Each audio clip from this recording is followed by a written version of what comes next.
This does not appear to be a random act of violence. The victim was in New York City to speak at an investor conference. It appears the suspect was lying in wait for several minutes.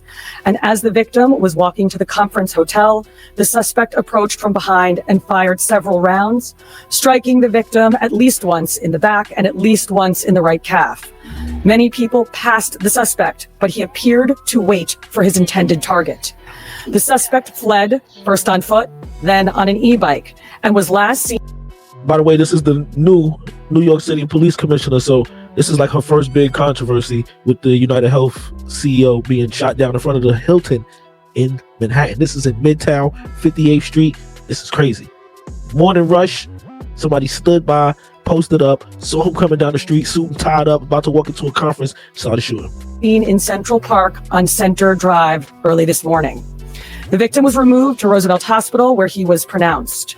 We've been in touch with his family, his friends, and his colleagues, and they are very much in our thoughts and prayers at this hour. The full investigative efforts of the New York City Police Department are well underway, and we will not rest until we identify and apprehend the shooter in this case. The women and men of the NYPD take enormous pride in the work that they do each day and each night to drive down.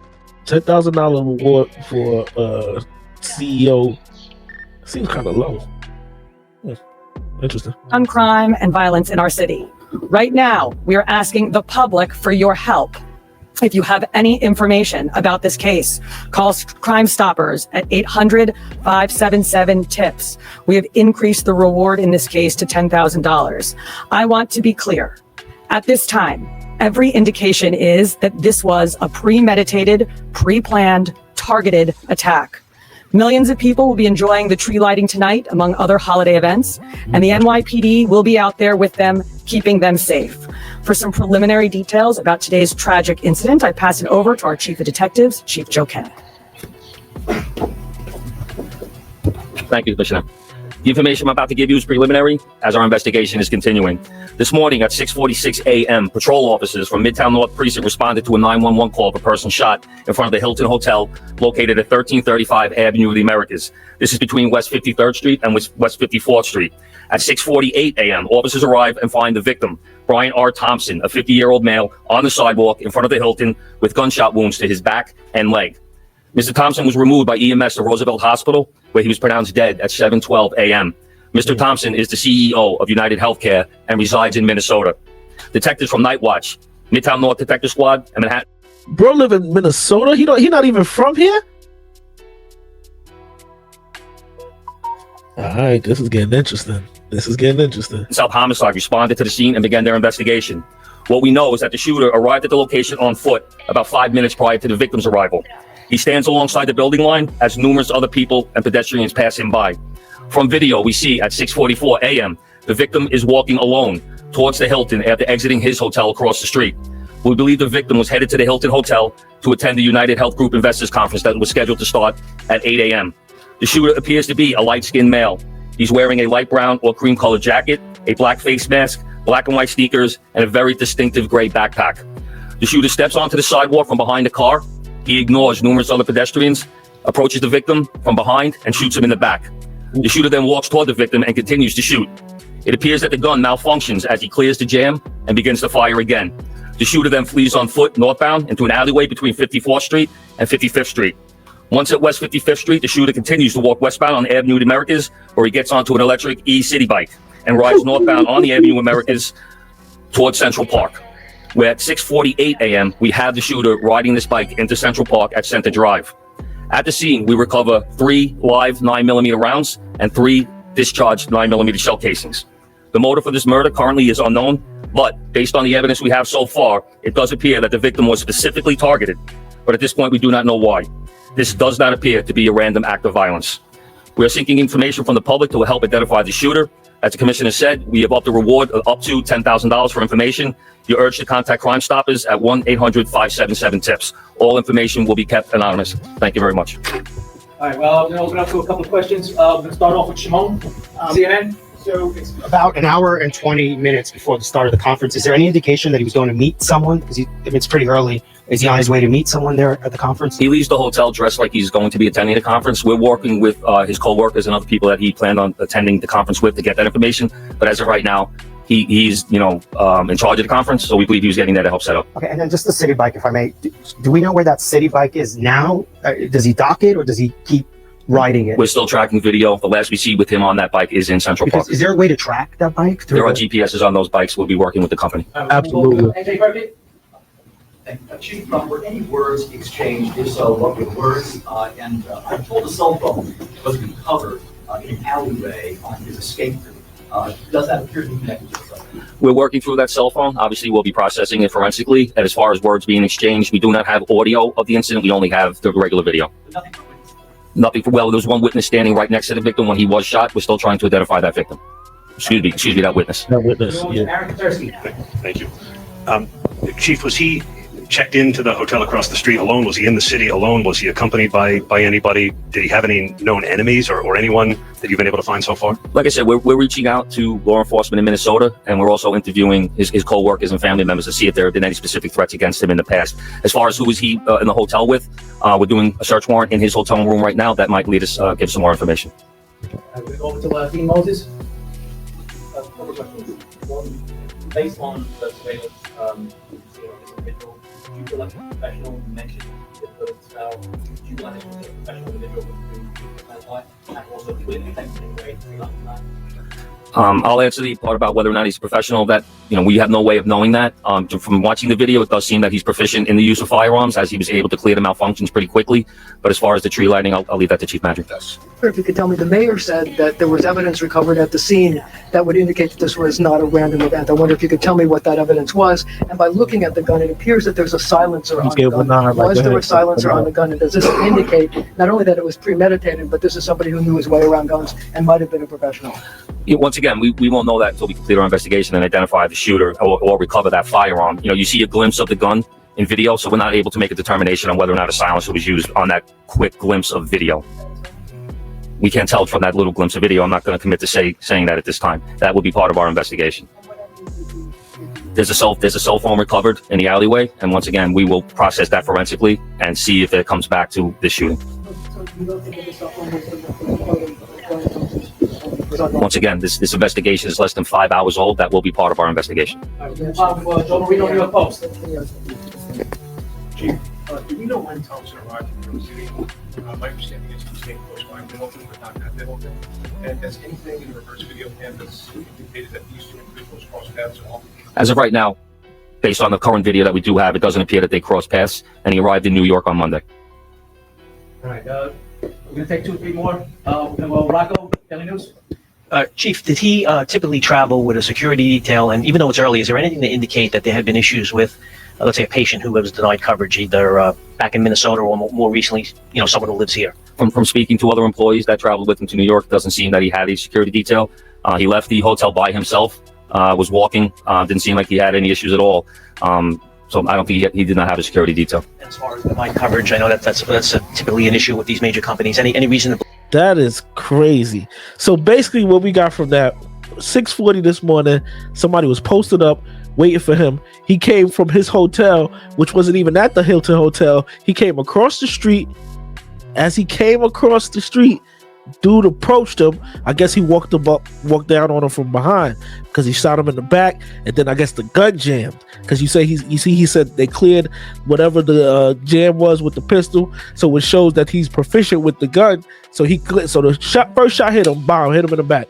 Then the gun jammed. I guess then he fired 2 more rounds. They said he was shot in his back and shot in his leg. Wow, this was a hitman in Manhattan. Like, he then flees through an alley, cuts through a couple blocks, gets on a city bike, and then goes to the city bike through Central Park. Man,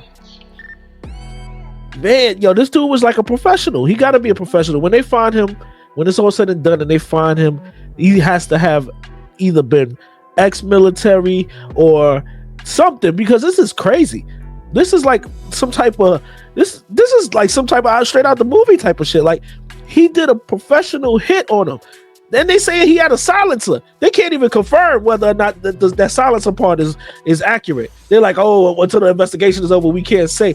Bro, a dude with a silencer killed the CEO of a healthcare company in Midtown Manhattan at 6:47 a.m. this morning. And we can't even get confirmation if this dude has used a silencer. He went through Central Park. So first of all, that's where he's probably going to get jammed up. That's the next leg of the investigation. They said they found a cell phone. That cell phone, if this dude was as good as this seems to be, that cell phone probably don't got much on it. That's the cell phone he was prepared to toss. That's the one to throw y'all off. That's yeah, let them find this. That's gonna buy me an hour. They're gonna try to hit up Apple. They're gonna try to unlock this. It's gonna buy me some time while I get up out of here. He gonna drop the phone. They found the phone. He cut through the alley, but he wasn't in a rush like that because after he did it, he had time to go through the alley. I don't know if his phone unless he was running for his life, which he might have been, and then hear his phone fall out of his pocket. I don't think we're gonna get much off that phone. So let's leave the phone alone. The gun. They have not found the gun.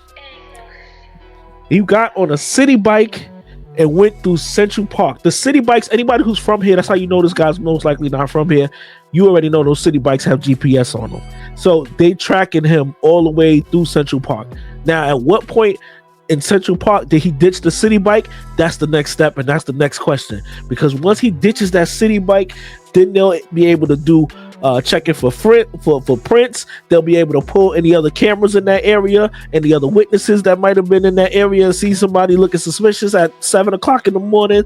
But everybody's out there who's out there is either going somewhere, exercising. Like, it's so much going on at that time. He probably just easily could just blend into the crowd and get on from there. So this is going to be fascinating. Woo! Murder in Manhattan. The CEO. And then there comes, you hear the press asking questions, there comes the John Q theory. You know, they be denying people for their health care claims. And would it be that crazy if somebody decided to go upside one of their head, the CEO, for denying some health care coverage that I'd have been paying for? Look at, we watch a lot of movies in America because that's the first thing we jump to. It's like the John Q theory. You know what? He a healthcare CEO. He must have enemies. This is a professional hit. I'm telling you now. Hold on. What's this dude's name? Brian Thompson. Is Brian Thompson married? Because you always gotta start there. Let's start there. Brian Thompson, CEO, UNC. Is he married? Boom. All right. Get this up out of here.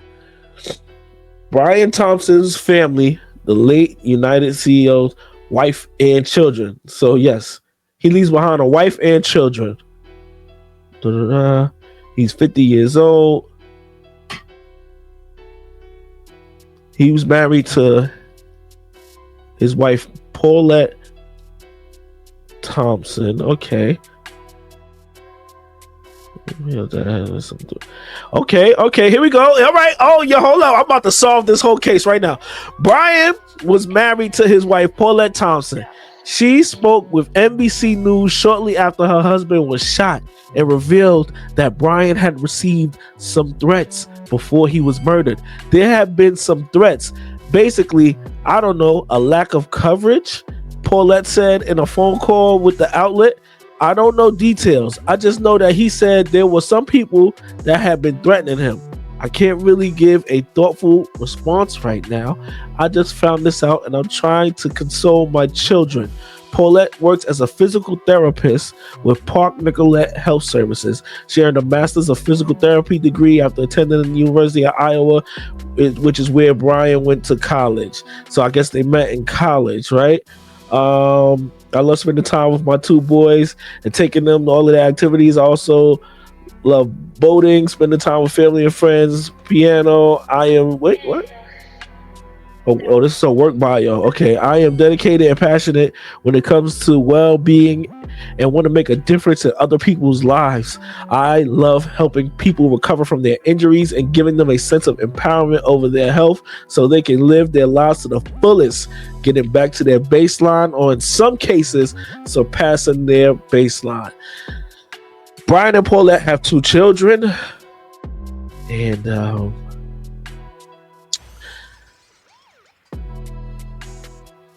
hey, bro, listen, I'm just going to say it like this. I ain't putting nothing on nobody. This is a sad time for his family and his children. The stock has not taken a hit this morning. It's actually doing regular. It's about almost up 1%, about 0.75%. So that business end of it isn't affected. And then we have to also just sometimes these things they always start first looking at home, right? So now this is a professional hit. Clearly, if the person was using a suppressor and all of this, then now let's add to the pot that she gave a statement to the press saying that he's been receiving some threats. 2 theories, people. This could go 2 ways. This could go one of 2 ways. Either they knew that he had some threats and was receiving death threats, and he still took it lightly, didn't want to really pay it no mind, give no credence to it.